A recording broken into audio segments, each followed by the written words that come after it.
welcome to my channel, Bipolar Brilliance. Hoping the audio is good here as I am at a park and feeling inspired to share, waxing a bit philosophical, a bit metaphysical. And while I typically am here talking about the mental and physical, it's definitely all related in my existence. So if it's your first time tuning in, welcome. 98.9% of my videos are unscripted, as you can easily see, and that is what it is. So what I really am wanting to discuss is the creation of meaning, and why do things happen the way that they do? Why do things happen at all? And how helpful is it, how necessary is it to know the reasons why? Because I feel like if you're human above a certain age, and especially if you've had certain adverse things happen to you in life, even if it's simply a matter of surprise, getting diagnosed with a severe mental illness, maybe as a grown-up, maybe after you've already sort of developed what you thought was a pretty solid self-definition, and then all of a sudden, kaboom, hey, guess what? You're bipolar. and maybe like myself, maybe you lost some things because of it, and maybe you ask yourself why. I went through this also with my birthing experience with my son. There were some traumatic parts of that, and I ask myself why sometimes, and I asked myself. I believe that I have stopped asking myself. So into the solution here. How and why did I make that shift? What do I do today, especially on a good day, which today is a good day? I guess I tend to record more on good days. Really good days or really bad days. The in-between days, anyway, yeah, so there was a piece of information, insight, advice that I got via a podcast that I'm gonna credit, hopefully properly, in a minute, that helped me, and that continues to help me, like even to this day, this literal day, going through difficult things.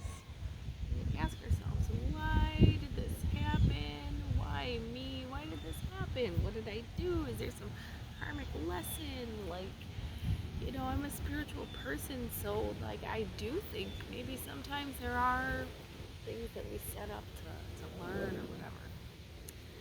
But I tell you what, you could drive yourself mad sometimes trying to figure out a reason, and you're never really gonna know. Okay, so it was actually about a year or two ago. I listened to this podcast by Kara. That's Kara with a C, LOEWENTHEIL, and I'm not gonna spell or pronounce that correctly. And I found it on Pandora, but I'm sure it's on a lot of other podcast platforms. And it was called Unfuck Your Mind. It could have been Unfuck Your Life, but I think it was Unfuck Your Mind. So check that out.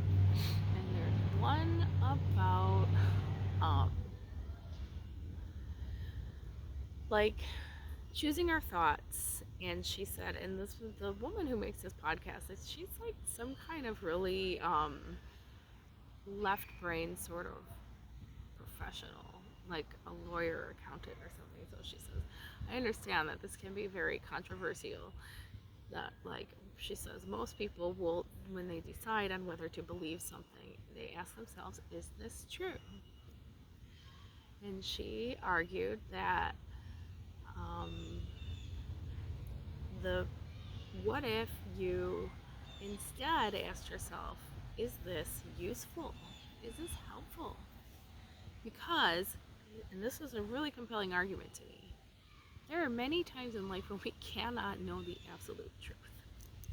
And if this isn't your first time, you watch some of my other videos, you know that I talk a lot about duality, and I'm a firm believer that seemingly opposite things can be true at the same time. I found this over and over in my life. It's not only it is a spiritual belief that it's come from just like day-to-day life. Yes, I'm right and you're right. We're both right from our own perspectives. Or yes, yes, it's really good to practice natural medicine and healing, and also modern chemistry medicine can really help make my life better. So there's another example. Okay, so it doesn't have to be one or the other. It's seemingly opposite things can coexist. Those are just the first two examples I thought off the top of my head. But so in this Carol Lowenthal in her Unfuck Your podcast was talking about like when you choose your thoughts, you like asking yourself, is this true? It's just not helpful. It's gonna be, is this useful? Is this helpful for me? So let's say, for example, somebody says something to you, and you feel like they had a vindictive motive to it, and you're gonna try to find out, is that true? Were they trying to do something? And well, they said this. Well, I don't know if I believe that. You're not really ever going to know what's going on in that person's head. But is it useful for you to think that a person had an ulterior motive? Is it useful to think that someone's out to get you, for example? Is it useful to think that someone doesn't like you because you thought that maybe they looked at you funny, and maybe they did, but maybe they actually just like had an itchy crotch at that moment and couldn't do anything about it, so they just you just don't know. So would it be more useful to believe that they just had an itch that they couldn't scratch right at that moment? Well, it kind of makes me laugh, and it makes me think, well, it's definitely not my fault. So yeah, it's actually, whether or not it's true, the point is I'm not ever going to know. So I'm going to choose to believe something that makes me feel better. So I'm going to elaborate this because this, I'm sorry. So like, I just feel like that little bit of perspective just completely changed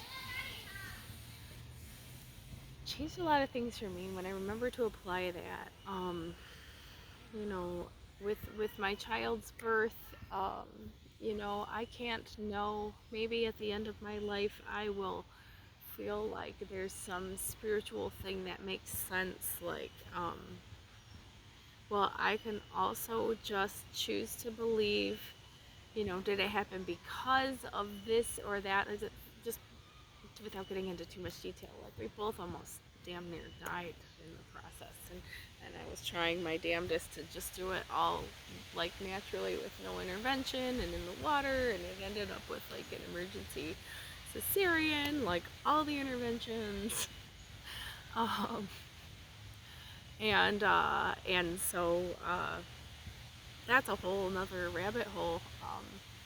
But like that was almost 3 years ago, so I've had a lot of time to process that, and every once in a while I ask myself, well, was there some reason that happened? And I cannot come with like a reason. I cannot come up with a reason. I have no way of knowing what is the actual truth. Not in this red hot minute of my 3D physical experience, or 4D or whatever. Like, it's just, I'm not God, I'm not one of my spirit guides, I'm not one of my kids' spirit guides, I don't know, it is what it is, right? At the same time, I'm human, and I like to attach meaning to things. I choose to attach meaning to things because it makes me feel better.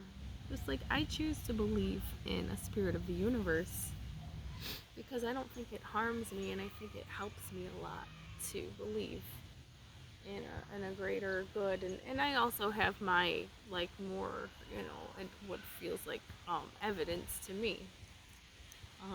And I can choose to believe that, and it doesn't hurt anybody, and it helps me. So is it true? It's not, is it true? I know I can't prove these things. I certainly can't prove them to anybody else. And I don't have to prove it to me if it doesn't hurt me and if it helps me.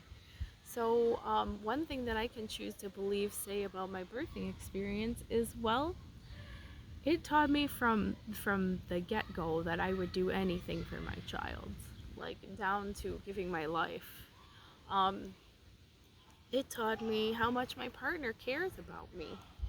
Um, it taught me just how strong I can be and how resilient.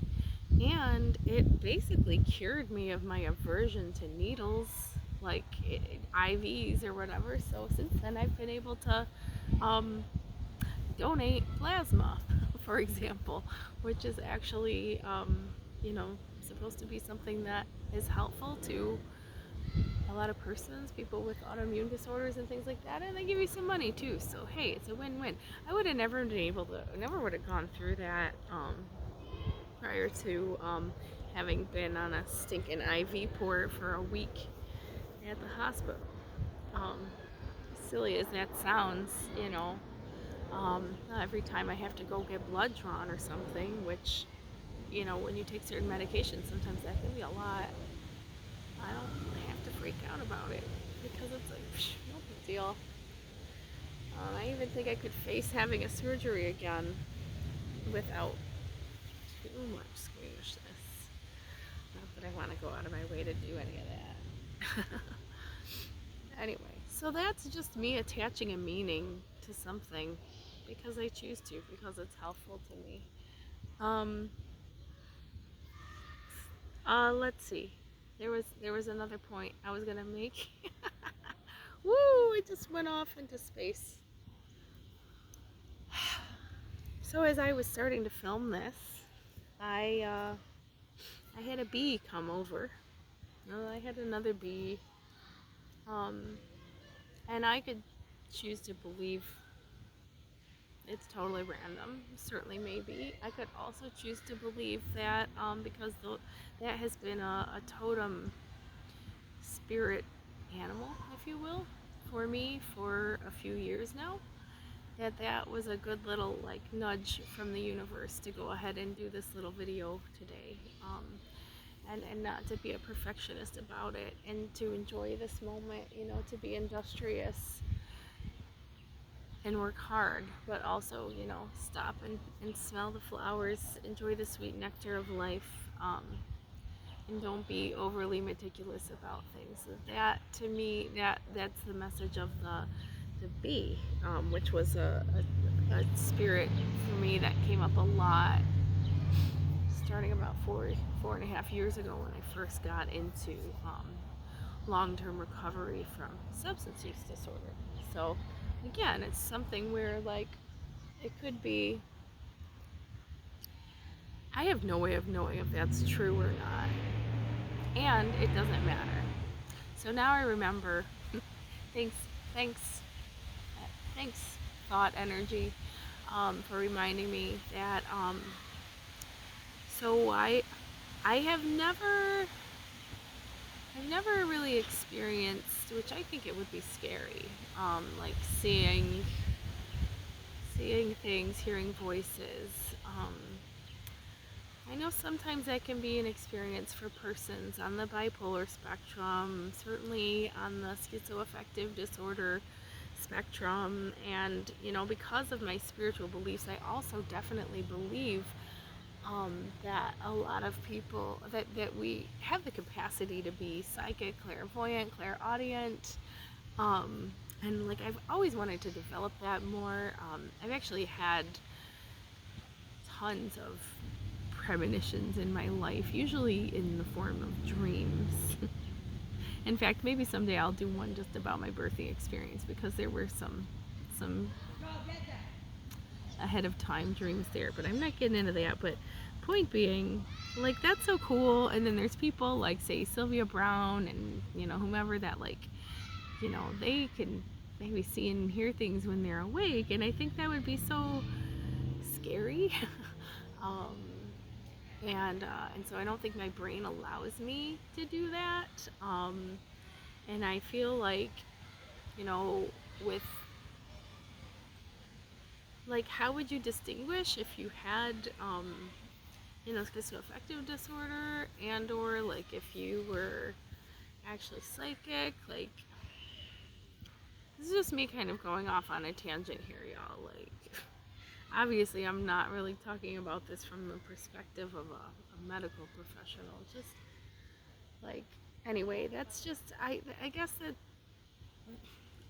I'm glad I haven't had that experience, even though, like, on some level, it would be cool to be tapped into those sorts of things. Like, it would be cool to be aware of spirits that are around. I think that is a possibility, but I'd also probably be really scared if I did perceive or see them or hear them, and I wouldn't know what to do with that information. So why am I saying all this? Because there was a time, and it was the night that I was hospitalized and committed I was initially just went in voluntarily, but then I got, like, sentenced to stay there with bipolar disorder. And on some levels, I was delusional. It took me years to really realize that. When I say delusional, like, I believed things that weren't real. And also that night before I got taken into the hospital, I saw something that the other person that was with me did not see. And I questioned it, and it was an angel. And it appeared under the water like a luminescent being. I'm pretty sure I saw it from above the water, and I went under and I opened my eyes, and I saw the light. So it's a little fuzzy. I saw the light coming from under the water, and it looked like a light under the pool. It was nighttime, and I asked my friend, "Do you have a light in your pool?" And he said, "No, I do not." And like, I kind of blinked, rubbed my eyes, and went under the water and opened my eyes and saw like this big being of light, wings, and like, under the water, and I wasn't scared at all. And I looked at it for a while, and I felt peaceful. And and he did not see it, and I described it to him, and but he didn't also, like, not believe me, because this was a person of faith. And anyway, he was just very calm about it. And I did end up going to the hospital that night because I had some things going on. But I choose to believe that that angel was real. That wasn't just some delusion, like just a hallucination, because I believe in angels. And it helps me to believe that. I think it makes sense that an angel would have been with me that day, because certainly I needed some divine help. At that time, I was using a lot of alcohol and drugs, a lot of weed.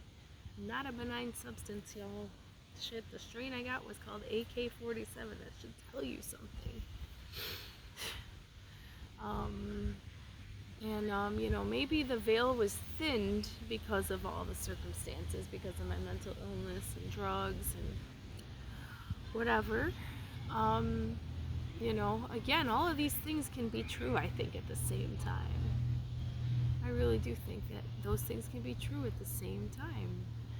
And if I'm not harming myself by believing this, and I'm not going out there and telling anybody else what their experience is, I'm just saying what I believe about my experience, so be it. So this has been a meandering journey, and I think it's about time for me to wrap it up. I'm just going to share one little cool thing. Since I got to talking about my angel visit. So when I went to the hospital that night, next early morning or whatever, when I got to like the inpatient place, they wanted to take my jewelry, and I had this ring, and I have been asking Spirit to give me this stone back.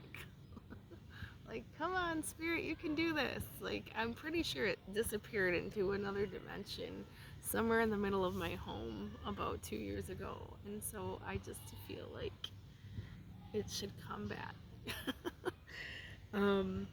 So maybe now that I'm putting it out here on video. Anyway, I had this little Larimar stone. I bought it down. If you're not familiar with Larimar, it looks like where it comes from. It only comes from one place, like in the U.S. Virgin Islands. I fell in love with it when I went down there just a couple months before I first was diagnosed with bipolar disorder. I was in a really transitional phase of my life. It's like this teal blue. I couldn't afford a really big piece. I just bought this tiny little stone that cost me $10 on St. Thomas Island.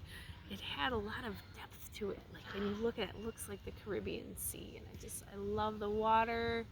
Maybe it's because I don't have a lot of water in my birth chart. I'm very airy, earthy, and fiery. Not a lot of water, actually. So I don't know.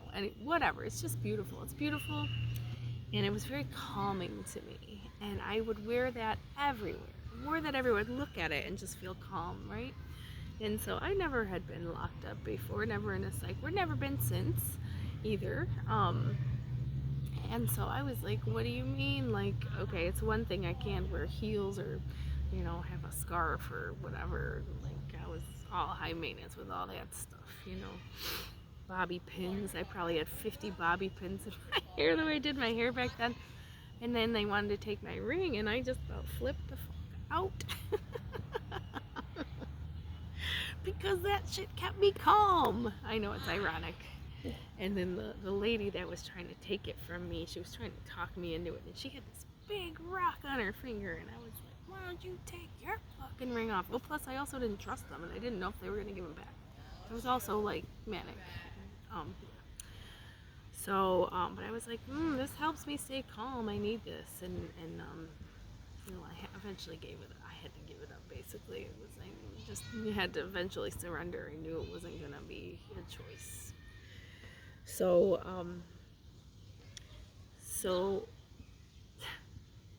I was very agitated in this joint, right?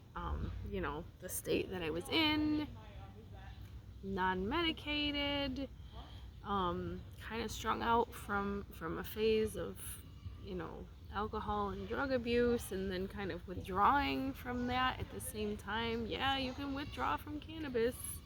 You can, and it's very anxiety provoking. And then being around people that I never knew in an environment I've never been in, and some of those patients are even more agitated and psychotic, violent, delusional, all of that, right?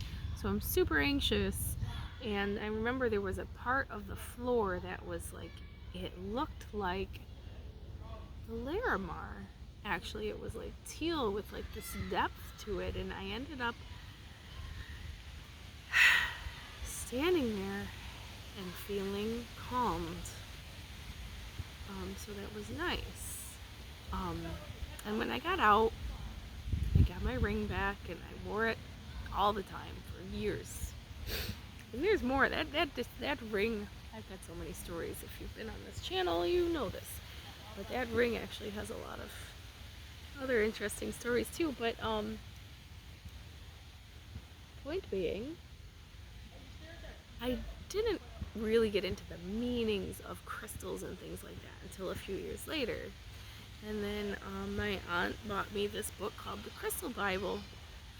And so I looked up, what does Larimar stone mean, Well, turns out that Larimar is known to be an angel stone, and supposedly helps to attract and call in angels. I had no idea. Kind of cool, huh? So I guess that I've come full circle into something. It's basically about the meaning that we choose to attach to any given circumstance in life. It comes down to a choice. We really have a lot more choice than we sometimes give ourselves credit for. And I'm not saying that it's easy, but I'm saying that it's possible. I'm saying that even right now, in this very instant, you have a choice of how you can feel. You have a choice of what meaning you can attach, if any, to the circumstances of your past, to the present, and to what your future is going to be. And I'm suggesting that if you choose to formulate a more helpful, less harmful, more peaceful, less distressing reason, or even just no reason at all, but it really does feel good to have a good feeling meaning, then, maybe do that. I'm going to just give one little caveat, and then I am going to wrap this up. Everything that I say on this channel is just from the perspective of somebody that has been living with bipolar disorder, amongst other things, for some time. I'm not a doctor. I don't give medical advice. I definitely support having an extensive team of support and knowing yourself and knowing when to ask for help. But I want to say that one thing that I've noticed is I also say that I have just enough medical knowledge to be dangerous, which means that I don't know nothing about it. I know something. I know a thing or two about it, right? Have some education, have some experience. One thing that I've noticed with most, I'm going to say, if not all, behavioral and mental health disorders is the diagnostic criteria. You're going to have your checklist of this, that, and the other thing, and then it's like that interferes with your functioning. It adversely affects your day-to-day functioning in work, in school, in the personal arena, right? So, why am I saying this? Because I'm talking about choosing to make meaning and choosing to believe. But I also talked about being delusional. So, it seems like there's a lot of there could be some gray area there. And to me, my opinion is that that's a difference. Am I choosing to believe something that is interfering adversely with my home life, work, family? Then that's not helpful. Whether or not it's true, if it's not helping, then I'm going to want to look at that. Whether or not something is true, but if it honestly is not harmful and even helps me, whether that has to do with a religion or I choose to believe that I saw an angel. I choose to believe that maybe I was extra upset about losing that Larimar stone because I knew that Larimar stone was maybe what helped to attract that angel to me. Does it hurt me to believe that? No. But I'm sure there are some things that it doesn't matter if it's true or not because it's not hurting me. But if I believed that, if I left the house, that I was gonna die, or if I believed that if I fall asleep I'm gonna die, I've actually been there, that's not helpful. Okay? So, and also it wasn't true. So, okay, all right, well that's it. Thank you for your presence and your attention. Thank you for your likes and subscribes and sharing this. Thanks to all the awesome other content creators out there that inspire me more than you know. So remember to take care of yourself first before you can even hope to take care of anyone else. Be well, and I will talk to you again soon. Bye.